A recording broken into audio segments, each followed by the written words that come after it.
नमस्कार, आप देख रहे हैं द मुकेश राजपूत शो और आज के हमारे इस शो के मेहमान आम आदमी पार्टी से हैं। आम आदमी पार्टी से हैं लेकिन हैं बहुत ख़ास। बिल्कुल सही समझे आप। हमारे साथ आज इस शो में हैं अशोक तंवर साहब। बहुत बहुत स्वागत है। बहुत बहुत धन्यवाद आपका कि नई पारी आपने शुरू याद हुई किया। है। आम आदमी पार्टी का आप प्रतिनिधित्व कर रहे हैं, तो कैसी चल रही है यात्रा? यात्रा बहुत अच्छी है और यात्रा तो अब राजनीति की बात करें तो बहुत लंबी हो गई है जी और मैं समझता हूँ कि आगे ये यात्रा लोगों के लिए इसी तरीके से चलती रहे। हमने तो हमेशा संघर्ष की राह चुनी है जी और संघर्ष की राह पर चलते चलते लोगों की लड़ाई लड़ रहे हैं, इस देश की लड़ाई लड़ रहे हैं। हरियाणा के लोगों ने बहुत साथ भी दिया और हमने भी पूरी मजबूती से पहले भी लड़ाई लड़ी और आगे भी परमपिता परमेश्वर से यही कामना करेंगे कि वो इतनी शक्ति दे, क्योंकि फिर हरियाणा की आवाम के, किसान मजदूर की, नौजवान की पूरी मुस्तैदी से हम रक्षा करें, सुरक्षा करें और उनके हित में काम करें। जी, आपसे जब पहले मुलाकात होती थी तो आप उस वक्त कांग्रेस के अध्यक्ष हुआ करते थे, हरियाणा कांग्रेस के। और तारीफ में आपकी कहें तो वो शख्स जो तजुर्बे में और उम्र में भूपेंद्र सिंह हुड्डा से छोटे थे, लेकिन क्योंकि उनकी मुखालफत करते थे और मुखालफत करते करते खुद को उनके बराबर ला खड़ा किया। क्या इसी वजह से कांग्रेस छोड़नी पड़ी?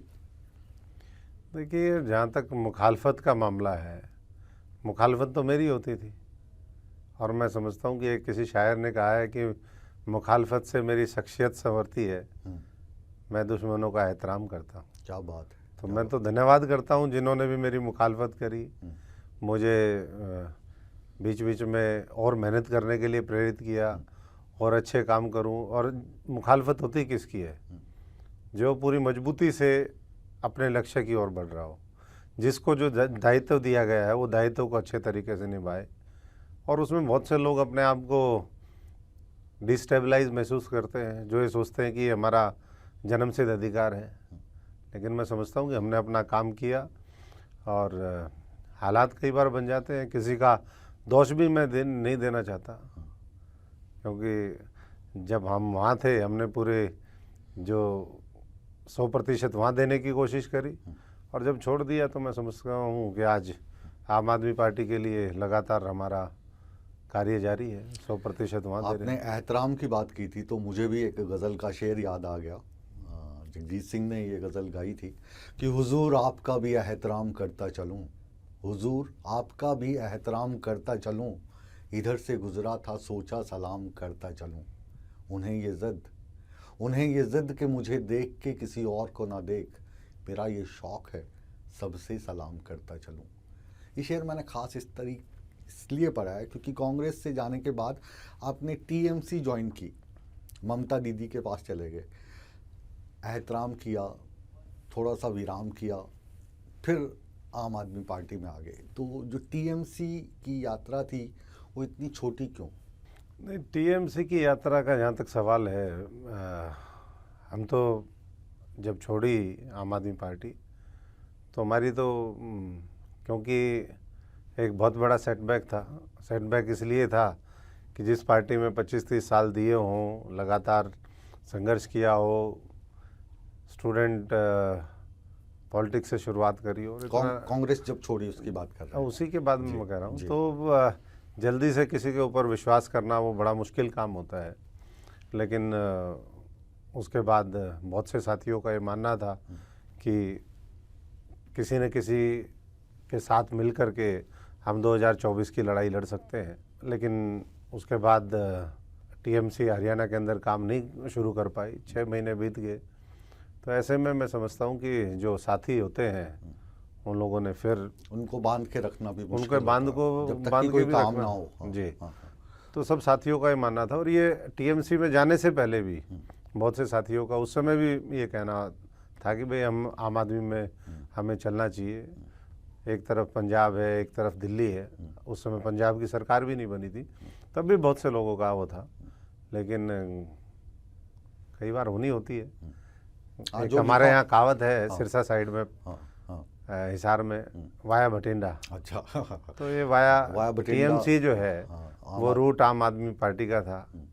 और ये सवाल जो है अरविंद जी ने भी पूछा था जब मैं हाँ उनसे मिला, तो बोले कि जी हम तो आपसे पहले से हमारी चर्चा थी, कई बार साथियों ने संपर्क भी किया, फिर टीएमसी और ये रूट क्यों, तो कुछ कन्वर्सेशन हमारे हुए। राज की बात बताऊं मैं, मेरी भी ममता बनर्जी से बात हुई थी फ़ोन पे, हम्म, हमारे एक दोस्त उनके साथ हैं, कि हरियाणा में ज़्यादा पोटेंशियल किस में है, हुड्डा में है या तंवर में है। मैं क्या दोनों अलग अलग हैं, दोनों की पोटेंशियल का जो ग्राफ है वो अलग अलग है। अशोक तंवर साहब यंग हैं, वो तजुर्बेकार हैं, तो फैसला आप करें। तब आपने ज्वाइन नहीं किया था, ये बात आज स्क्रीन पे हम बोल रहे हैं और इस विषय पे कभी बात नहीं हुई।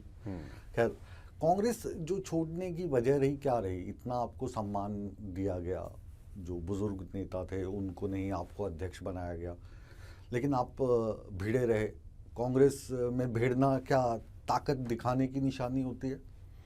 नहीं, भिड़ने का नहीं था। देखिए, पार्टी ने जिम्मेदारी दी, लीडरशिप ने विश्वास जताया, और ऐसा तो था नहीं कि कोई ये पहली असाइनमेंट थी मेरे लिए। उससे पहले भी 3-4 असाइनमेंट मैंने राष्ट्रीय स्तर पर करी।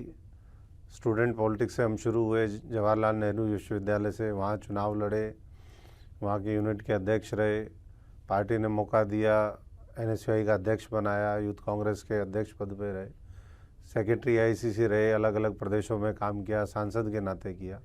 और अगर जिम्मेदारी दी थी तो मैं समझता हूँ कि सबका ये दायित्व बनता है कि हम पार्टी में जब एक फैसला हो जाता है तो सब लोग मिलके काम करें। पार्टी किसी एक व्यक्ति की तो होती नहीं है जी, ये तो सामूहिक नेतृत्व होता है, जिसमें आपको किसी न किसी को वो पद देना होता है। लेकिन हमारी हमेशा ये कोशिश रही कि सबको साथ लेकर के चले। लेकिन मैं समझता हूँ कि हरियाणा के कांग्रेस के लोगों के अंदर, हर एक के अंदर ये है कि भाई मैं या मेरा परिवार, वो जो मैं और मेरा परिवार का मामला है उसमें सब ये चाहते हैं कि जब विपक्ष में हो तो अध्यक्ष हम बने, जब सत्ता में बैठे तो मुख्यमंत्री हम बने। तो ऐसे में मैं समझता हूँ कि वो स्वाभाविक है कि कुछ लोगों को अशोक तंवर, क्योंकि एक साधारण परिवार से था, ग्रामीण पृष्ठभूमि से था, किसान मजदूर फौजी परिवार से था, तो वो कैसे हजम होगा कि भाई जो परिवारवाद की जो पैदाइश तो नहीं है। आपका भी सॉलिड रहा है। नहीं, मेरा कोई सॉलिड नहीं, मैं तो साधारण परिवार का हूँ। भाभी जी का सॉलिड रहा है। नहीं, भाभी जी तो राजनीति में नहीं है। हाँ, वो तो उन्होंने तो राजनीति छोड़ दी, जो आज 20-25 साल हो गए उनको राजनीति छोड़े हुए। ससुर साहब का क्या नाम है आपके? नहीं, मेरे ससुर और मेरी सास का तो देहांत हो गया था। हाँ, नहीं मतलब ललित जी वो सांसद रहे। तो ललित जी का जो कद कांग्रेस में था वो सारी दुनिया जानती है, तो उसका फायदा नहीं मिला। नहीं, उनका फायदा तो मेरी वाइफ को ही नहीं मिला आज तक। जिसके पेरेंट्स दोनों शहीद हो गए हों उनको उन्होंने क्या दे दिया था। अब मैं समझता हूँ कि उस विषय पर हम ना जाएं। मैं इतना कहूँगा कि हमारी कोशिश हमेशा रही कि कांग्रेस को एक साथ लेकर के चलें। मेरे बाद भी आज मुझे छोड़े हुए 4 साल से ज़्यादा हो गए। आज आप देख लीजिए क्या हाल है। अभी ऑब्जर्वर लगाए गए कुछ, जिसमें गुड़गांव में लगाए, नारनौल के अंदर रोज़ हम देख रहे हैं, हिसार, जींद के अंदर, और आज करनाल के अंदर। कोई कह रहा है कि बाबू बेटे की कांग्रेस नहीं चलेगी, कोई कह रहा है कि ऑब्जर्वर गो बैक, कोई कह रहा है कि भाई दीपक बाबरिया मुर्दाबाद। मुझे तो कभी ये मैं समझता हूँ जब ये खबरें मैं देखता हूँ टीवी पे हम चलाते हैं, तो कभी कभी मुझे आप पे शक होता है। आप तो नहीं करवा रहे हैं वो? आपसे तात्पर्य मेरा आपकी आम आदमी पार्टी से नहीं है, अशोक तंवर से है। देखिए, मैं कांग्रेस में कुछ लोग तो आपके बचे होंगे। मैं बहुत पॉजिटिव व्यक्ति हूँ और मैं अपनी पॉजिटिव एनर्जी और ये समझता हूँ कि उसको सही दिशा में लगाने की आवश्यकता है। ये खुराफाती जो दिमाग है, ये तो और कांग्रेस के पास बचा ही क्या है? खुराफात, नेगेटिविटी, देश को तोड़ दो, इसको ऐसे कर दो। और इसीलिए आज मैं समझता हूँ कि कांग्रेस हाशिए पे गई। और छोड़ने का आपने कारण पूछा था, तो आपको भी पता है इस बात का कि 5 साल 8 महीने कांग्रेस को हमने अपने खून पसीने से सींचने का काम किया था।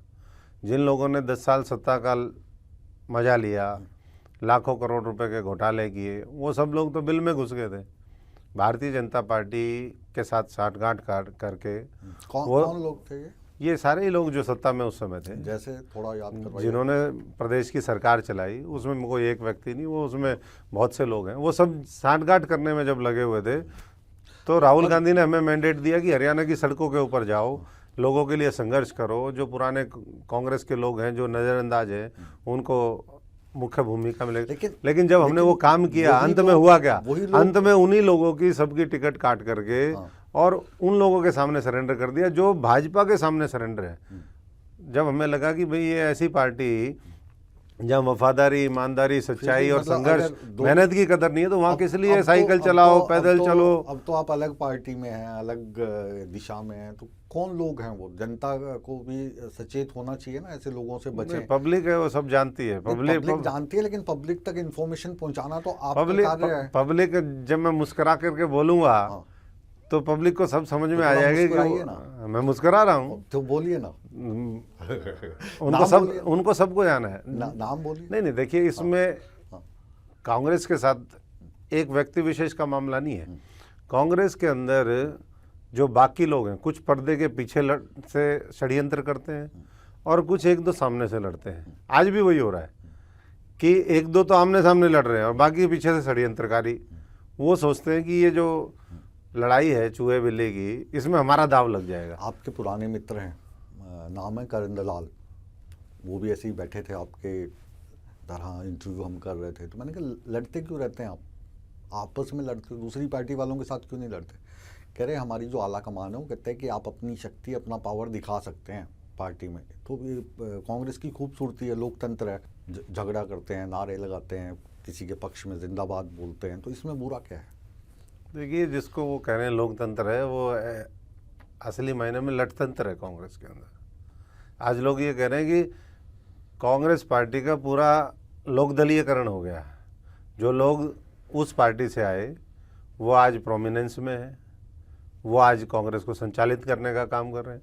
जो सच्चे कांग्रेसी थे, जो पीढ़ी दर पीढ़ी जिन्होंने कांग्रेस को सींचने का काम किया, जिनके खून पसीने और जिनकी बुनियाद पर कांग्रेस का पूरा सुपर स्ट्रक्चर तैयार हुआ, वो लोग तो आज हाशिए पे, वो बहुत से लोग छोड़ करके चले गए।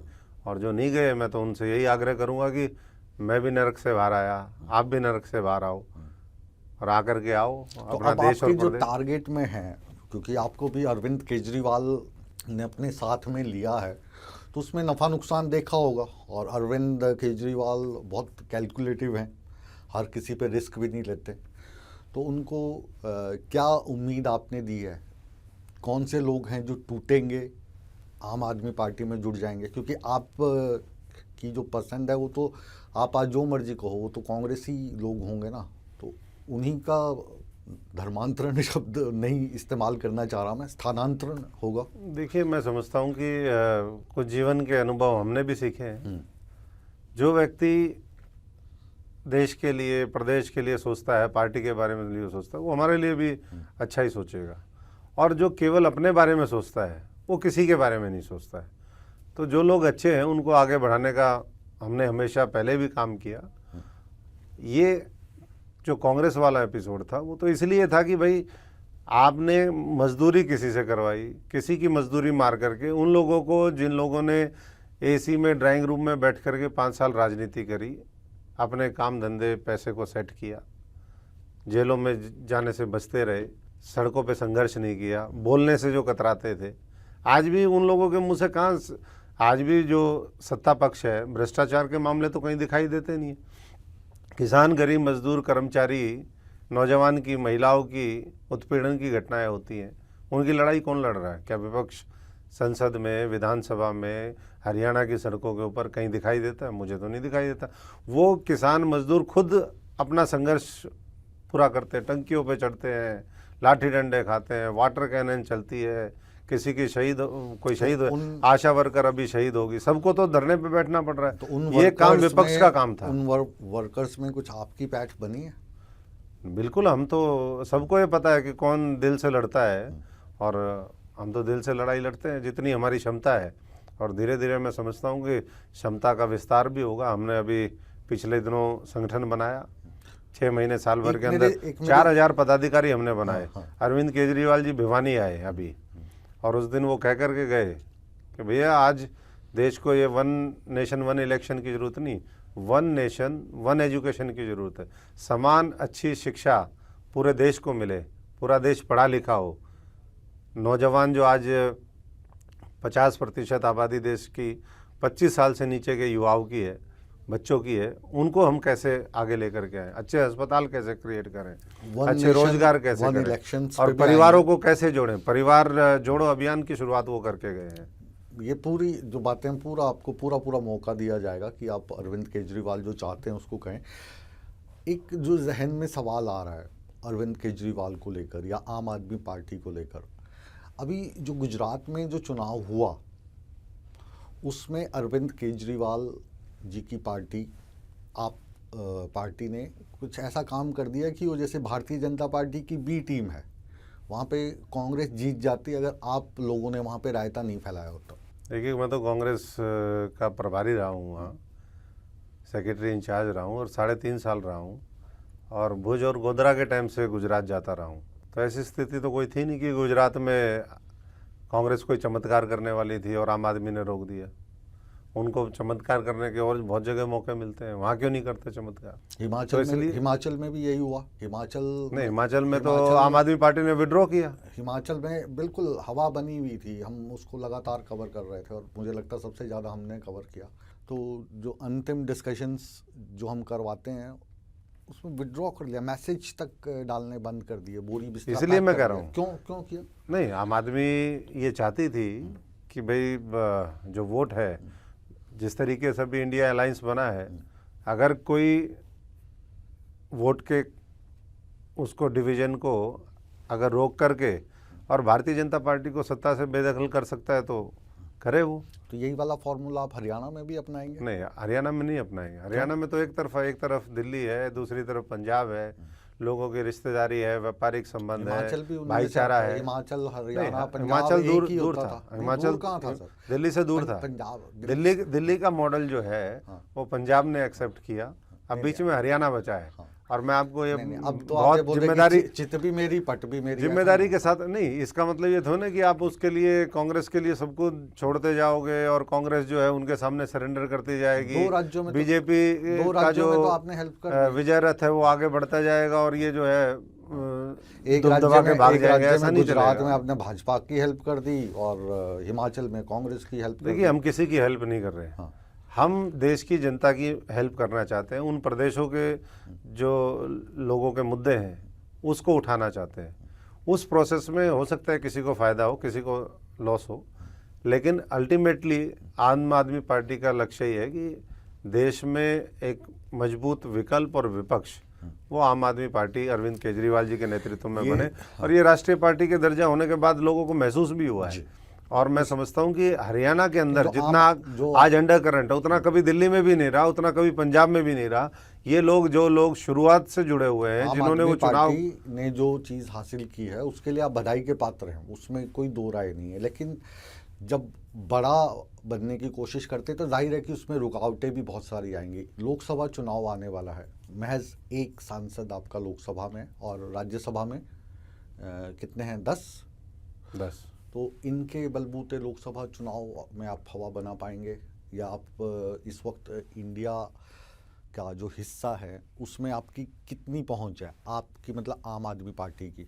देखिए, अलायंस तो ऊपर के लेवल पे, आप भी ऊपर के लेवल पे हैं। नहीं, देश का अशोक तंवर तो साधारण परिवार का है, आम आदमी है। तो अरविंद केजरीवाल आम आदमी है और आम आदमी की तरह सोचता है। अरविंद केजरीवाल आपसे ज़्यादा साधारण परिवार से हैं। नहीं, सभी हम साधारण परिवार के हैं। इतना आप अपने आप को छोटा कह के बड़प्पन शो करने की कोशिश कर रहे हैं, लेकिन आज जो मैं बात कर रहा हूँ आम आदमी के एक ऐसे नेता से कर रहा हूँ जिसका अपना कद है, वो सांसद रह चुका है, एक बड़ी कांग्रेस पार्टी का अध्यक्ष रह चुका है। तो जवाब चाहिए, गोलमोल मत कीजिए। नहीं, गोलमोल की इसमें कोई गुंजाइश भी नहीं है। आज अलायंस बना है, इंडिया अलायंस, वो देश के मुद्दों पे है, संविधान बचाने के लिए है, 140 करोड़ लोगों की आवाज़ और लड़ाई लड़ने के लिए है। और मैं समझता हूँ कि उसमें आम आदमी पार्टी पूरे कमिटमेंट के साथ लगी है। बाकी जहाँ तक सीटों का बंटवारा है वो समय के चलते होगा, आम आदमी उसमें आम लगता नहीं आदमी आपको बहुत दिक्कत आएगी? जैसे मान लीजिए दिल्ली की बात आप कर रहे हैं, अब दिल्ली में देखिए आम लोगों आदमी, सबको अहम हाँ, थोड़ा पार्टी अहम स्ट्रांग है। त्यागना पड़ेगा, हाँ, थोड़ी पंजाब, व्यक्तिगत महत्वाकांक्षाएं छोड़नी पड़ेगी। हाँ, और पंजाब, जब ये पंजाब में छोड़ेंगे, आप कहेंगे कि हमारी सरकार है, वहाँ पे भी कांग्रेस आपको अपने आप को आपसे ज़्यादा स्ट्रांग मानती है, देखिए जब हालांकि वो हम हार गई। अलायंस की बात करते हैं, गठबंधन की बात वही करते अलायंस हैं, कितना तो वो आसान कितना है। तालमेल हाँ, वो तालमेल तो बैठाना पड़ेगा। बैठ रहा और तालमेल बैठेगा, बैठ रहा बिल्कुल बैठेगा, बैठ रहा है, बिल्कुल बैठेगा, बैठेगा नहीं, बैठ रहा है। बैठ रहा है। अभी कहाँ कहाँ देखा आपने तालमेल नहीं, बैठता? तालमेल बैठ रहा है, पटना में, जितनी भी पटना में पटना देखा? में बैठा, बेंगलोर में बैठा, अभी मुंबई में बैठा, और जहाँ भी आगे होगा वहाँ भी बैठेगा। और जो गठबंधन का ये संकल्प है कि हम एक भाजपा के कैंडिडेट के सामने अपना एक कैंडिडेट देंगे, जैसे आप होगा वो। आपसे मतलब आप अशोक तंवर, आपको अच्छा तजुर्बा है 3 पार्टियों का, कांग्रेस में थे आप, टीएमसी में थे आप, अब आप में है आप, और ये तीनों इंडिया का हिस्सा है। तो मोदी साहब को हराने के लिए आप कौन से सुझाव दोगे? देखिए हमारे सुझाव नहीं, सुझाव तो बहुत पूरा देश देने में लगा हुआ है।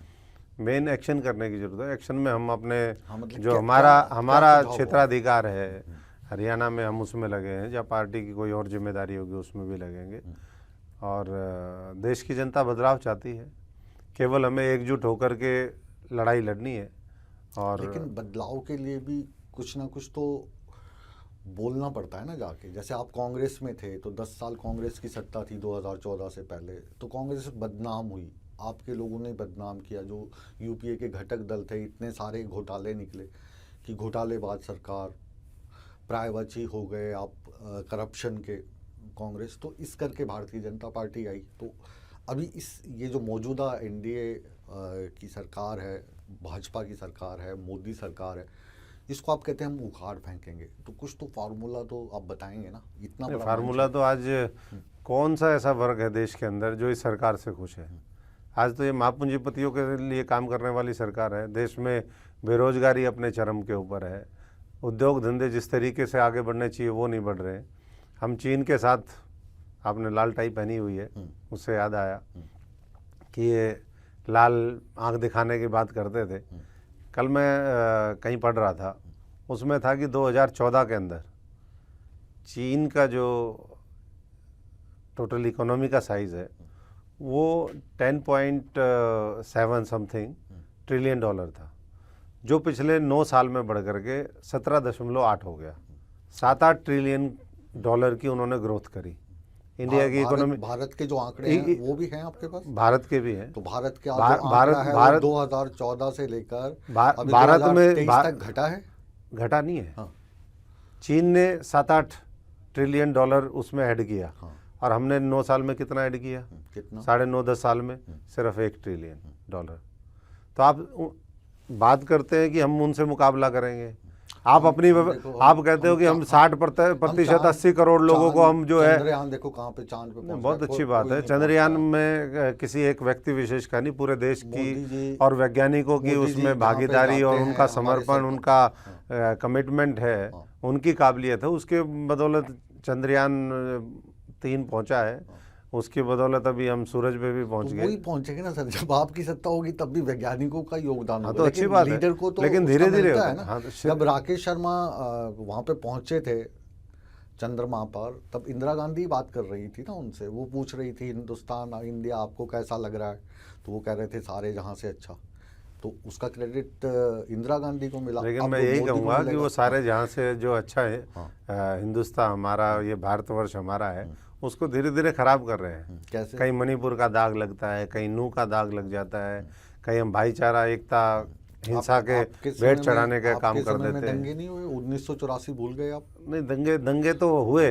लेकिन जो लोग ये कहते हैं कि हमने बहुत तरक्की कर ली, दंगे तो उनके भी ऊपर है, उनके ऊपर भी इल्ज़ाम है। दंगों से याद आया, नूह में जो दंगा हुआ वो पूरे विश्व पटल पर दिखा, क्योंकि आजकल ग्लोबल वर्ल्ड है, टीवी पे नहीं दिखाएंगे, अखबार में नहीं दिखाएंगे, तो यूट्यूब पे चला जाता है। उस दंगों का जो ठीकरा है वो पूरा का पूरा पहले सरकार के ऊपर फोड़ा गया कि भारतीय जनता पार्टी की साजिश थी। लेकिन उसके बाद जो बयानात सामने आए वो आए मामन खान के, उन्होंने चैलेंज किया, उसमें आग में घी डालने का काम, नाम मेरे दिमाग से निकल जाता है, बजरंगी और एक मानेसर, मोनू मानेसर, इन 2 लोगों ने भी किया। फिर आरोप ये लगा जब वहाँ पे कि ये सब तो कांग्रेस ने करवाया है। तो भाजपा की टिप्पणी से आप सहमत हैं या कांग्रेस जो कह रही है उससे सहमत? क्योंकि अब तो आप जज की भूमिका। मैं तो दोनों की टिप्पणियों से सहमत हूँ। हाँ, क्योंकि दोनों ने मिलकर करवाए। एक आम आदमी पार्टी का भी था। आम आदमी पार्टी का तो व्यक्ति उधर था ही नहीं, वो गिरफ्तार वो तो इसमें लपेटे में लेने की कोशिश है, क्योंकि वो एक मजबूत आवाज़ है वहाँ की। अच्छा। इस तरह के जो मामले होते हैं, किसी को नाजायज़ प्रताड़ित करने की कोशिश होती है, तो वो व्यक्ति पुराने इंडिपेंडेंट भी लड़े हैं, अच्छा खासा उनका प्रभाव है वहाँ। उस दिन भी वो SP, police commissioner, deputy commissioner सब उनसे खुद बात कर रहे थे कि भाई इन चीज़ों को शांत करवाइए। लेकिन सच्चाई ये है कि 2016 के अंदर भी कांग्रेस के कुछ नेता उसमें लिप्त थे। आज फिर वही नू के अंदर कुछ लोगों का नाम आया। तो कांग्रेस और बीजेपी इसी तरीके से ध्रुवीकरण की राजनीति करती आई है। दोनों को ये सूट करता है। आप भी जो मजबूत नेता बता रहे हो, वो किस टाइप का नेता है? मतलब उनका बैकग्राउंड क्या है, नाम क्या है उनका? उनका नाम जावेद है। हाँ, तो पहले वो इंडिपेंडेंट चुनाव लड़े हैं और अच्छे खासे 45-50 हज़ार वोट आए उनके। वो जो जिला प्रशासन है उन्होंने, वो कैसे लपेटे में आ गए? उनका जबरदस्ती नाम डालने की कोशिश की जा रही है, जो वहाँ थे ही नहीं। वो तो 2 दिन बाहर थे उस समय। फ़ोन पे जिला प्रशासन उनसे मदद मांग रहा है। अब जब आपने नाजायज़ बुलडोजर चला दिए, हाई कोर्ट ने आपकी फटकार लगाई, आप उसके बाद रुके, तो आपको लगा कि भाई कोई व्यक्ति इनकी उसमें ना आ जाए, आम आदमी को भी बीच में, क्योंकि आवाज़ ही आम आदमी उठा रही है, बाकी तो और कोई उठा ही नहीं रहा हरियाणा में।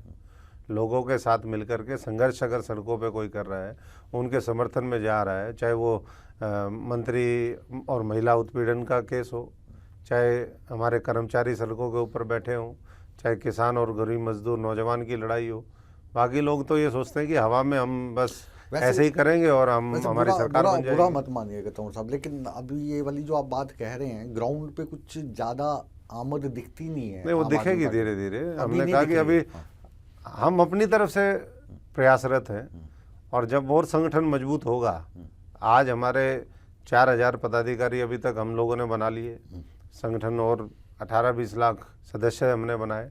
अभी आने वाले दिनों में अरविंद केजरीवाल जी ने लक्ष्य दिया है कि अगले 1-1.5 महीने के अंदर हम अपना विलेज और बूथ स्तर की कमेटियां गठित करें। जिस दिन वो होगा तो 2-2.5 लाख की मजबूत सेना हमारी तैयार होगी। और साथ साथ हमारा, पहले हमने बिजली आंदोलन किया, बिजली के माध्यम से हमने लोगों के बीच में बात रखी कि ना केवल हम फ्री 300 यूनिट बिजली देते हैं, बिना कट के देते हैं, 24 घंटे देते हैं, बल्कि जो ट्यूबवेल के कनेक्शन तक नहीं मिले हैं पिछले 1 दशक से ज़्यादा में, वो भी आने वाले समय में देंगे। ढानियों की बिजली देंगे, अच्छी शिक्षा, स्कूल खुलवाते हैं। चीज़ें हैं ना, ये भारतीय जनता पार्टी हो, कांग्रेस हो, इनको बहुत खटकती है। कहते हैं कि रेवड़ियाँ बांटने का वादा करते हैं और चुनाव जीत जाते हैं, बाद में मिलता मुलता कुछ नहीं है। नहीं मिलता, सब कुछ मिलता है। दिल्ली के अंदर सबसे ज़्यादा पूरे देश के अंदर अगर फसल का मुआवजा मिलता है 50,000 प्रति हेक्टेयर, दिल्ली में फसल तो वो दिल्ली कहाँ है? अब आप ये कहेंगे कि क्यों नहीं होती है? दिल्ली देहात लोग नहीं रहते क्या यहाँ? आप हरियाणा से दिल्ली देहात का किसान तो पंजाब में भी हम करते हैं, पंजाब में भी हम देते हैं। हम, हमारे किसान जो है वो 750 करोड़ लेने के लिए टंकी पे नहीं चढ़ते 3-3, 4-4 महीने। एक ही जिले में अगर 750 करोड़ रुपए फसली क्लेम नहीं मिला है आज तक, पंजाब में तो मुआवजा दे दिया हम लोगों ने। पंजाब में इस वक्त कहीं धरने, प्रदर्शन, किसान यूनियन कोई कुछ नहीं कर रहे। इन मुद्दों को लेकर के नहीं है, मुद्दे तो और तमाम हो सकते हैं, मुद्दे बहुत हो सकते हैं। उसका समाधान हम पूरी संवेदनशीलता के साथ करते हैं। हमारे अंदर सत्ता का अहंकार नहीं है, क्योंकि हम साधारण परिवारों से निकल करके और लोगों ने मौका दिया है। पंजाब में जो कानून व्यवस्था चल रही है, वहाँ पर जो कट्टरपंथी लोग हैं वो एक नया एजेंडा चला रहे हैं। वहाँ पे जो खालिस्तान के झंडों की, डंडों की संख्या बढ़ती जा रही है, उसको लेकर क्या प्लानिंग कर रहे हैं? क्योंकि वो तो बहुत ज़्यादा, तो बहुत कंट्रोल किया है। हाँ। पिछले दिनों जब इस तरह की बातें निकल करके आई, आम आदमी पार्टी ने पूरी कानून व्यवस्था उसको तरीके से हैंडल किया। और मैं समझता हूँ कि इस तरह की गतिविधि जो देश के खिलाफ जाती हो, प्रदेश को तोड़ने की बात करती हो, वो मैं समझता हूँ कि आम आदमी पार्टी पूरी कभी ना बर्दाश्त करती है और ना ऐसी विचारधारा को आगे पनपने देती है। आपकी इससे बढ़िया जीत शायद ही पंजाब ने किसी को दी हो, आम आदमी पार्टी को जितनी दी विधानसभा चुनाव में। जब मुख्यमंत्री वाली सीट है उस पे चुनाव होता है तो उसमें फिर खालिस्तानी समर्थक जीत जाता है, कैसे? देखिए, उस समय आते ही विपक्ष ने गुमराह करने की कोशिश करी, कुछ और सेंटिमेंट्स थे उस समय, तो लोगों को लगा कि नहीं, ये सरकार ने कुछ जिस तरीके से कंट्रोल करना चाहिए था, मैं सीधे सीधे बात करना चाहूँगा, सिद्धू मूसेवाला केस था, लेकिन उसमें भी पूरी मजबूती के साथ सरकार ने जो दोषी थे उनके ऊपर शिकंजा कसने का काम किया। तो कई बार सेंटिमेंट्स हावी हो जाते हैं और वो हावी हुए, उससे एक इलेक्शन में सेटबैक लगा, लेकिन दूसरा जालंधर आया, जालंधर में हमने जीता, उन सीटों पे हमने लीड ली जो हम विधानसभा में भी हारे थे। वो कंपैरेटिवली इस विधानसभा चुनाव में भी आम आदमी के लिए वीक एरिया था, लेकिन हमने उसको कन्वर्ट किया अपनी मतलब जो strength में। पंजाब की सरकार है अब सिद्धू मूसेवाला जैसा विषय या लॉरेंस बिश्नोई वाले जैसे मुद्दे, उनको लेकर एजेंडा तैयार करती है। देखिए, एजेंडा तैयार नहीं करती, ये तो एक हादसा था जो बहुत ही, मैं समझता हूँ कि दुर्भाग्यपूर्ण है। फिर वो लेकिन अमृतपाल वाला एपिसोड हुआ, अमृतपाल वाला वो कंट्रोल किया आम आदमी पार्टी ने, लीडरशिप ने, और पूरी ये कहा, मैसेज दिया कि इस तरह की कोई भी देश विरोधी कोई बात होगी, कोई पंजाब या देश को तोड़ने वाली बात होगी तो उसको बर्दाश्त नहीं वो करेंगे। विजुअल्स देखे थे आपने? वहाँ पर कहीं कानून व्यवस्था नज़र आ रही थी उस वक्त जब वो थाने का घेराव कर रहे थे, पुलिस वाले अपनी जान बचाते हुए भाग रहे थे। देखिए, ये कई बार हालात किस तरीके के बनते हैं, कई बार उसको हो सकता है पुलिस का उस तरीके से उनको फीडबैक ना हो और वो तो स्थिति, बेनिफिट ऑफ डाउट दिया जा सकता नहीं, बेनिफिट ऑफ डाउट ही है। अगर ये पता हो और कई बार जो है ज़्यादा हिंसक ना हो कोई भी घटना, उसको एक तरीके से हैंडल किया है तो, और मैं समझता हूँ कि बहुत बेहतरीन तरीके से उस स्थिति को टैकल अब करने का आपकी काम पार्टी पे आते हैं, भगवंत सरकार ने किया। आपकी पार्टी पे आते हैं और आप क्योंकि आम आदमी पार्टी के सबसे कर्मठ सिपाहियों में से एक हैं, अब हरियाणा में तो मुझे आपसे बड़ा चेहरा कोई दिखता नहीं है, तो आप क्या आम आदमी पार्टी के मुख्यमंत्री पद के उम्मीदवार होंगे? देखिए, ये ईमानदारी से बोलेगा, क्योंकि ये सवाल ना मैं पहले 2 लोगों से पूछ चुका हूँ और उन्होंने ईमानदारी से जवाब दिया था। आज एक मुख्यमंत्री बन गए हैं हमारे दोस्त सुखविंदर सिंह सुक्खू, और मुकेश अग्निहोत्री जी उप मुख्यमंत्री बन गए। तो दिल में इच्छा हो तो बहुत अच्छी सीट पर बैठे हैं, ईमानदारी से बताइएगा। देखिए, ईमानदारी से मैं हमेशा ये मानता हूँ कि ऊपर वाले ने बहुत दिया इस उम्र में। कोई किसी तरीके से अगर हम जिम्मेदारियों की बात करें तो बहुत जिम्मेदारियाँ एक से एक बड़ी मिली, उसी जिम्मेदारी के साथ, जज्बे के साथ, ईमानदारी के साथ हमने निभाई और आज भी वही है। ये आम आदमी पार्टी अगर सत्ता में आती है, नहीं, आम आदमी पार्टी तो सत्ता में आएगी तो आप मुख्यमंत्री का दावेदार खुद को देखिए, मानते हैं? मुख्यमंत्री का दावेदार, और ये कहने, अब कांग्रेस में 50 दावेदार हैं, अभी आम आदमी पार्टी मैं में तो वही कह नहीं रहा है हूँ, ना। क्या सारे मुख्यमंत्री बन गए? हाँ, क्या क्या बीजेपी के सारे मुख्यमंत्री बन गए या जो दूसरे और दल हैं वो बन गए? ये तो औरों हमें को छोड़ो। लोगों का दिल जीतने का काम करना चाहिए। जो अपना काडर है, अपना नेतृत्व है, उसका विश्वास जीतने का काम हमारा होना चाहिए। बाकी मैं समझता हूँ कि चीजें फॉलो करती हैं। अगर मैं वही कहना चाह रहा हूँ, अगर कांग्रेस पार्टी में जो लोग आज मुख्यमंत्री के सपने देख रहे हैं, अगर 5 साल वो शांत होकर के कुछ नेगेटिव नहीं करते तो हो सकता है मुख्यमंत्री वही बनते। अच्छा, लेकिन उन्होंने खुद ही अपना, कौन लोग हैं वही लोग जो आज कह रहे हैं कि मुख्यमंत्री हम बनेंगे, मुख्यमंत्री, तो मेरी थोड़ी जानकारी बढ़ा दो ना, इतना अच्छा आपको। वो सारे ही मुख्यमंत्री के चक्कर में तो सर फुटबॉल हो रही है। और मैं तो इतना कहूंगा कि उन्होंने हमारे ऊपर तो अटैक करवाया था, वैसे अब मर्डर ना हो जाए एक दूसरे के, जिस तरीके के हालात लग रहे हैं। कांग्रेस इतनी डेस्परेट है। अटैक वाला तो आपने आरोप भूपेंद्र सिंह हुड्डा पे लगाया था, ठीक है? नहीं, मैंने क्यों आरोप लगाया था? वो सबने देखा था। हाँ, आरोप जब आप अस्पताल में भर्ती थे तो खट्टर साहब मिलने गए थे आपसे। बिल्कुल। और भाभी जी ने, यानी आपकी मिसेज ने वो फोटोज दिखाई उसके PSO की, हुड्डा साहब के। तो ये वाला तो आप ही ने आरोप लगाया था, खुल के आप बोलते थे। ये हो क्या गया है अशोक तंवर को? आप वही हैं, कोई दूसरा तो नहीं है? नाम आप ले नहीं रहे हो, कुछ बोल नहीं रहे हो, ऐसे कैसे देखिए, चलेगा? मेरे लिए कांग्रेस नॉन एग्जिस्टेंस पार्टी है। अब जब वहाँ छोड़ दिया तो मैं समझता हूँ कि ये तो आप चर्चा में ले आते हैं, वरना मैं तो ज़्यादा चर्चा भी नहीं करना कितने साल चाहता बिताए आपने वहाँ? हूँ। बिताए लंबा अच्छा खासा 26-27 साल बिताए। तो 26-27 साल जो आपने बिताए, आम आदमी पार्टी में आए कितने साल हुए हैं आपको अभी? आम आदमी में भी अच्छा खासा टाइम हो गया। नहीं, कितना हुआ? मुझे लगता है कि अगर वैसे अपनी भावना से बात करें तो आम आदमी में ज्वाइन किए हुए आम आदमी में मैं मानता हूँ कि मैं ज़्यादा फिट हूँ। नहीं नहीं, वो बिल्कुल फिट है। और हम आपके 1.5 साल हो गया। 1.5 साल हो गया, तो 1.5 साल और 26 साल का काफ़ी बड़ा है ना, तो वो आएगी बात। 26 साल रहे हैं आप और रग रग से वाकिफ़ हैं। कौन लोग हैं जो इस वक्त कांग्रेस में मुख्यमंत्री बनना चाहते हैं? हुड्डा साहब तो जाहिर है कि दावेदार हैं ही हैं, उसमें सारे ही बनना चाहते हैं जैसे। लेकिन सबसे बड़ी बात ये है, ये कांग्रेस की स्थिति वैसी है कि जैसे कहते हैं कि मेंढक एक दूसरे की टांग खींचने लग जाते हैं, तो मेंढक सारे वहीं पड़े रहेंगे। कोई भी इनमें से मुख्यमंत्री ना बनेगा ना उसके करीब पहुंचेगा, क्योंकि ना आज संगठन है, ना नीयत है, ना लोगों का विश्वास इनके प्रति है, और ना कार्यशैली उस तरीके की है। तो बहुत दूर है, कोसों दूर है।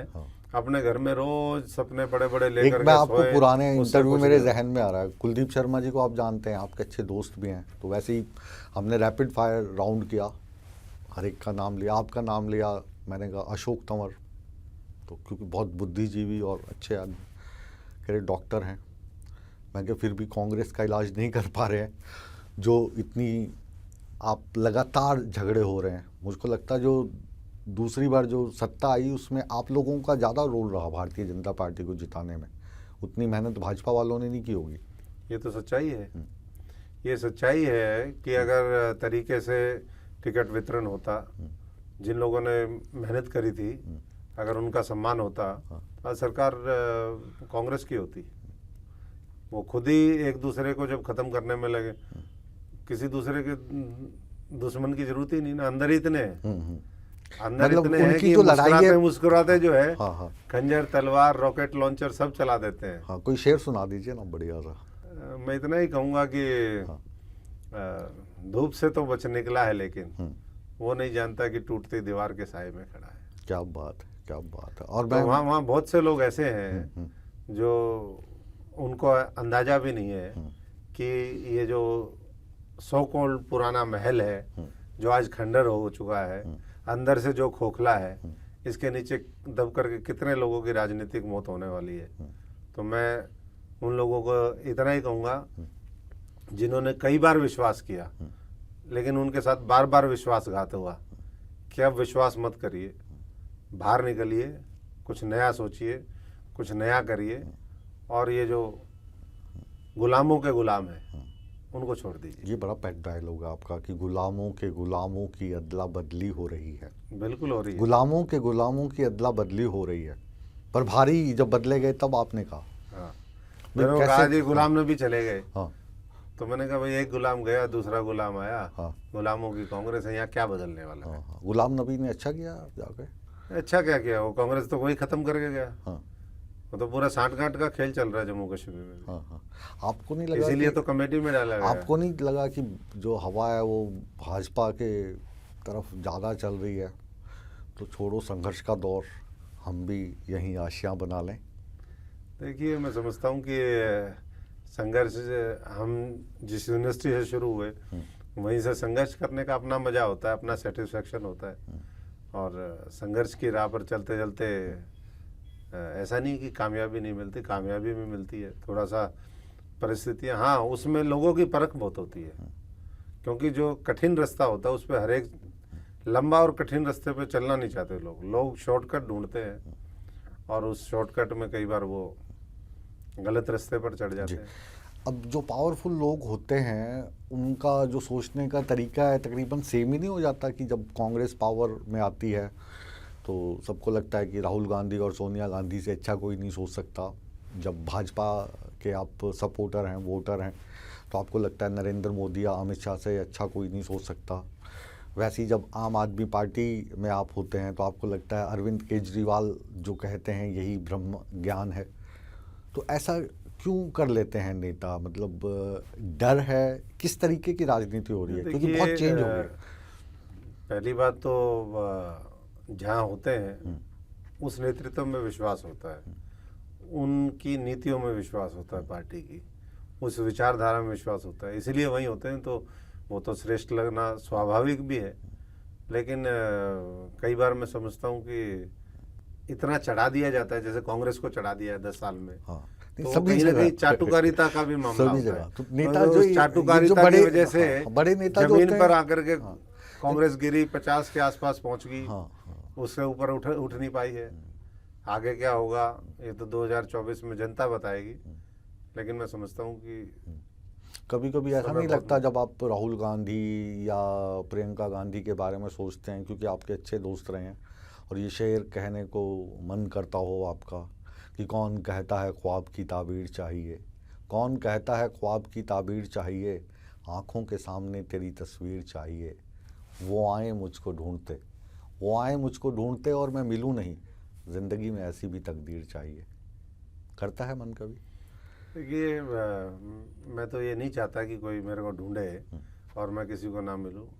मैं तो इसमें विश्वास करता हूँ, मौकों कहाँ ढूंढे बंदे, मैं तो तेरे पास में। हाँ, मौकों कहाँ ढूंढे रे बंदे, मैं तो तेरे पास। हाँ, मैं तो हूँ विश्वास में। हाँ, तो मैं मंदिर मस्जिद और उसमें तो नहीं जाना चाहूँगा, हाँ, आजकल की जिस तरह की राजनीति। लेकिन मैं इतना कह सकता हूँ, जिसको भी ज़रूरत है, ज़रूरतमंद है, अशोक तंवर उसके साथ है, चाहे वो जनता हो, चाहे देश पे कोई मरने मिटने वाला नेता हो या अच्छी सोच हो। अरविंद केजरीवाल जी के साथ आकर उनका विश्वास जीतने की राह में अभी कितना आप आगे बढ़ गए? पूरा विश्वास है, जब मिले उसके साथ पूरे विश्वास के साथ ही चल रहे हैं। और मैं समझता हूँ कि इतने कम समय में किसी का इतना विश्वास बनना भी वो बहुत बड़ी बात होती है। विश्वास ऐसी चीज़ है, पूरी ज़िंदगी लोग बिता देते हैं उसके ऊपर, तब भी विश्वास नहीं होता। पार्टियां खड़ी करने में आपको लगता है, ईमानदार जवाब दीजिएगा, कि बाकी पार्टीज़ की तरह आम आदमी पार्टी में भी डिसेंट्रलाइजेशन ऑफ पावर की ज़रूरत है? क्योंकि केजरीवाल साहब अकेले इतना बोझ उठा के रखते हैं, थोड़ा थोड़ा बोझ बाकियों में भी बांटें तो और अच्छी बन सकती है पार्टी। नहीं, ये कुछ लोगों ने प्रचार इस तरीके से किया हो सकता है, बाकी डिसेंट्रलाइजेशन है। और उनको ये मैं समझता हूँ कि आज इस देश की, भारतवर्ष की राजनीति में अगर कुछ चंद इंटेलिजेंट पॉलिटिशियन हैं, पॉलिटिशियन तो आज बने हैं, वो जो व्यक्ति हैं जो देश के प्रति समर्पित है और कुछ अच्छा और बड़ा करना चाहते हैं, उनमें अरविंद केजरीवाल जी हैं।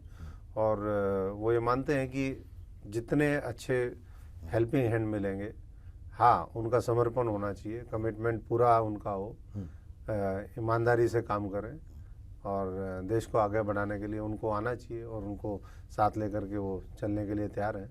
जी, आखिरी शेर पढ़ रहा हूँ आज की हमारी बातचीत का, उसका जवाब आपने भी आज हरियाणा विधानसभा बना दिया। सत्ता और विपक्ष शेरो शायरी में 2-3 दिन खा जाते हैं। यहाँ पे सत्ता में ना आप हो ना मैं हूँ, हम तो दोस्त हैं, दोनों बात कर रहे हैं। तंवर साहब, आपका जो संघर्ष रहा है और जिस तरीके से आप लगातार राजनीति में सक्रिय रहे, तो एक शमीम जयपुरी साहब की गज़ल है, वो मुझे याद आ रही है, बेगम अख्तर ने गाई थी और मेरी पसंदीदा गज़लों में से एक, अक्सर मैं ये सुनाता हूँ। आज हो सकता है ये आपको अपनी सी लगे। ज़मीं पे रह के दिमाग आसमां से मिलता है, ज़मीं पे रह के दिमाग आसमां से मिलता है, ये सर जो कभी तेरे आस्तां से मिलता है। ज़मीं पे रह के दिमाग आसमां से मिलता है, ये सर जो कभी तेरे आस्तां से मिलता है। सुना है किसी को लूट लिया है रहबर ने, सुना है किसी को लूट लिया है रहबर ने, ये वाक़या तो मेरी दास्तां से मिलता है। दर हबीब यानी दोस्त का घर, बुतकदा यानी मंदिर, काबा यानी मस्जिद। दर हबीब भी बुतकदा भी काबा भी, दर हबीब भी बुतकदा भी काबा भी, अब देखना है सकून कहाँ से मिलता है। चलो शमीम हम भी वहीं हाथ फैलाएं जहाँ सकून मिलता है। चलो शमीम हम भी वहीं हाथ फैलाएं, सारे जहाँ को जहाँ से मिलता है। कुछ लगती है अपनी सी कहानी? बिल्कुल अपनी कहानी है, और जनता से सुकून मिलेगा, ऊपर वाले का आशीर्वाद होगा। 2024 इंतजार करेगा। सुकून से इस मेरा मामले तात्पर्य में है जो आप मेहनत करते हैं नहीं, मैं मानता हूँ कि ये सब व्यक्ति के तौर पे बहुत सारी चीजें ये उसमें लगती हर हैं। व्यक्ति अपनी लिखवा के आता है साम दाम दंड कि भेद सब लगाना किसी को पड़ता है। थोड़ी सी मेहनत में बहुत कुछ मिल जाता है, कुछ लोगों का जितनी मेहनत करेंगे उतना मिलता है, और किसी को मेहनत करने के बाद भी नहीं मिलता है। लेकिन मैं इतना कहूँगा कि जितनी हम मेहनत करते हैं ऊपर वाला पूरा उसका करता है, और इसलिए मैं तो बहुत संतुष्ट सी आत्मा हूँ, आध्यात्मिक सा व्यक्ति हूँ, और बहुत कोई लाग लपेट नहीं है। लेकिन हाँ, कोई ज़्यादा टेरीखा बनता है और कोई हर चीज़ धक्के से हथियाना चाहता है, छल कपट करना चाहता है। अगर किसी की भूख ज़्यादा है तो अशोक तंवर अपनी रोटी, अपनी सब्जी, उसको अपनी दाल सब कुछ दे सकता है। लेकिन अगर किसी ने औरों का लूट करके भी अपने पास रखा हुआ है और वो मेरी भी लेना चाहता है, औरों की भी छीनना चाहता है, तो अशोक तंवर वो गलत बर्दाश्त नहीं करता, अन्याय और अत्याचार के खिलाफ लड़ता है। यही बाबा साहब ने कहा है कि अन्याय करने वाले से अन्याय सहने वाला बड़ा गुनाहगार है। तो गुनाहगार बन के हम क्यों जाए? इस उम्र में जब पूरा देश देखा, सब कुछ सिस्टम देखा, और आज अगर मेरे जैसा व्यक्ति लोगों के लिए नहीं लड़ेगा तो मैं समझता हूँ फिर कौन लड़ेगा। जी, चलिए, हमारी शुभकामनाएं आपके साथ हैं। आप हमारे शो में आए और अपने बातें हमारे साथ साझा की, खट्टे मीठे हमारे सवालात का जवाब दिया। ये खट्टे मीठे सवालात, कड़वे सवालात का जो दौर है, ये हमारी और आपकी ज़िंदगी में जारी रहना चाहिए, क्योंकि हम दोनों ही जनता के प्रतिनिधि हैं। तो जनता के सवाल आपसे और आपने पूछेंगे। कहा कि कहाँ जाना है, तो जनता के पास जाना है। 2024 में जनता के पास जाएंगे, और जनता, मैं समझता हूँ कि पब्लिक जानती तो सब कुछ है, लेकिन कई बार किसी की टेस्टिंग ज़्यादा कर लेती है, किसी की थोड़ा सा टेस्टिंग कम कर लेती है, किसी की परख करने में समय लगता है। लेकिन आज भी मुझे खुशी इस बात की है कि जब हम लोगों के बीच में जाते हैं, तो जो आपने कहा कि भाई कांग्रेस छोड़ दी, तो बहुत से जो लोग स्वाभिमानी हैं और जो मेहनत और ईमानदारी की कदर करते हैं, वो कहते हैं कि ठीक किया, ऐसी गलत जगह पे जहाँ इन चीज़ों की कदर ना हो, वफादारी, ईमानदारी, सच्चाई की, मेहनत की, वह रहना भी नहीं चाहिए। तो बहुत बढ़िया किया, और मैं समझता हूँ कि ऐसे लोगों का आशीर्वाद वो हमें मोटिवेट भी करता है, और उनके लिए और ज़्यादा करने के लिए, अपने आप को कुर्बान करने के लिए प्रेरित भी करता है। जी, बहुत बहुत शुक्रिया आपका। Thank you. अशोक तंवर साहब ने अपने दिल की बात कही, खुल के कही। उम्मीद है कि जो आपके सवालात थे उनको ईमानदारी से हमने इन तक पहुंचाया, और इनके जो जवाब हैं उन्होंने आपको संतुष्ट किया होगा। मुकेश राजपूत शो को अब यहीं पर विराम देने का समय आ गया है, लेकिन आप कहीं मत जाइए, बने रहिए हमारे साथ, क्योंकि इस शो के बाद भी सूर्य समाचार पर खबरों का सिलसिला बदस्तूर जारी है। बने रहे हमारे साथ।